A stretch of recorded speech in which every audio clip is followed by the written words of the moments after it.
అందరికీ నమస్తే. సినీ మాయ లోకానికి స్వాగతం, సుస్వాగతం. ఈ వీడియో చూస్తున్న మీ వ్యూయర్స్‌ని, ముఖ్యంగా నా సబ్‌స్క్రైబర్స్‌ని ఒక క్వెషన్ అడగాలనుంది. మీరెప్పుడైనా నరకం జూషిండ్రా? నరకం. నేను జూషిన. 30 కిలోమీటర్లు ట్రావెల్ చేసి టికెట్ కొనుక్కొని మరి జూషిన. ఆ నరకం, ఆ టార్చర్ పేరే విష్ణు విన్యాసం. మళ్ళా 10 నిమిషాలు, 20 నిమిషాలు గాదు. 2 అవర్స్ ఏసీలో కూర్చోబెట్టి మరి చూపించిండు నరకం. నిజంగా ఈ సినిమా గురించి మాట్లాడుకోవడానికి ఒక్కటంటే ఒక్క మంచి విషయం కూడా లేదు.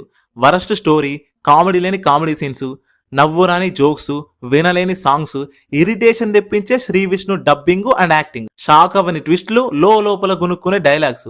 ఈ ఒక్క సినిమాతోని ఎన్ని రకాలుగా నరకం చూపించచ్చో అన్ని రకాలుగా నరకం చూపించిండు శ్రీ విష్ణు. నేను వెళ్ళిన థియేటర్లో ఉన్నదే 10 మంది అంటే ఆ 10 మంది ఒక్కసారి కూడా నవ్వలే. నాకు గుర్తున్నంత వరకు నేనెప్పుడో 'కబ్జా', 'స్పై' ఇట్లాంటి సినిమాలకు అనుభవించిన ఈ టార్చర్ అని. మళ్ళీ ఇప్పుడు ఈ సినిమాకే. నేను అసలు ఎక్స్‌పెక్ట్ చేయలే. ఒక 'శ్రీ విష్ణు' సినిమాకెళ్ళి ఇంత నీరసంగా, ఇంత టార్చర్ లాగా చూస్తా అని చెప్పి. థియేటర్ నుంచి బయటకొచ్చిన తర్వాత అసలెందుకొచ్చిన సినిమాకనిపించింది. అసలెవరు చెప్పిండ్రు ఇన్‌స్టాగ్రామ్, ట్విట్టర్‌లో ఉండే మీమ్స్‌ని, సాంగ్స్‌ని తీసుకొచ్చి పెడితే సినిమా హిట్ అయితదని. దీనికి తోడు లాగ్. సీన్‌కి, మాటకి సాగదీసే డైలాగులుంటాయి. ప్రతి సీన్‌లో ఏదైనా మ్యాటర్ చెప్పే ముందు యాక్చువల్‌గా నీకు విషయం చెప్పాలి.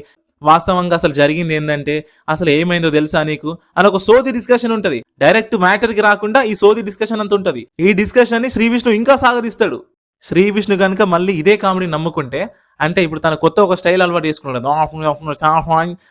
ఈ బూతులు, లిప్ సింక్ లేని డైలాగులు, మీమ్స్ ని, ట్రోల్స్ ని, ఇన్‌స్టాగ్రామ్ పేజెస్ ని, ఈ టైప్ కామెడీ గనుక నమ్ముకొని విష్ణు విన్యాసం లాంటి ఇంకొక 2 సినిమాలు చేస్తే మాత్రం కష్టం. బాగా కష్టం అయిపోతది. నిజంగా నాకు అనిపించింది ఒకటి జెన్యూన్‌గా, సామాజ వర్గంకి నరేష్ గారు, సింగిల్‌కి వెన్నెల కిషోర్. వీళ్ళిద్దరూ శ్రీ విష్ణుతోని ఉండడం వల్ల, వీళ్ళిద్దరికి మెయిన్ క్యారెక్టర్స్ రావడం వల్ల అట్లాంటి కామెడీ జనరేట్ అయిందేమో అని. ఎందుకంటే ఈ విష్ణు విన్యాసం సినిమాలో మాక్సిమం సీన్స్ తను ఒక్కడే ఉంటాడు. అందుకే సరిగ్గా చేయలేకపోయిండేమో అనిపించింది. అంటే సత్య ఉంటాడు, కానీ ఎక్కువ సీన్స్‌లో ఉండడు. ఉన్న సీన్స్‌లో కామెడీ లేదు. అసలు కామెడీ కోసం, నవ్వుకోవడం కోసం కామెడీ సినిమాకెళ్తే అసలు కామెడీయే లేదు. దీనికంటే ఆ మృత్యుంజయ టీచర్ కొంచెం బెటర్ అనిపించింది. ఈ సినిమా బదులు ఆ సినిమా రిలీజ్ చేస్తే బెటర్ ఉండేమో అనిపించింది. నాకైతే అస్సలు నచ్చలేదండి. 2 అవర్స్‌లో 5 మినిట్స్ కూడా నాకు నచ్చలేదు.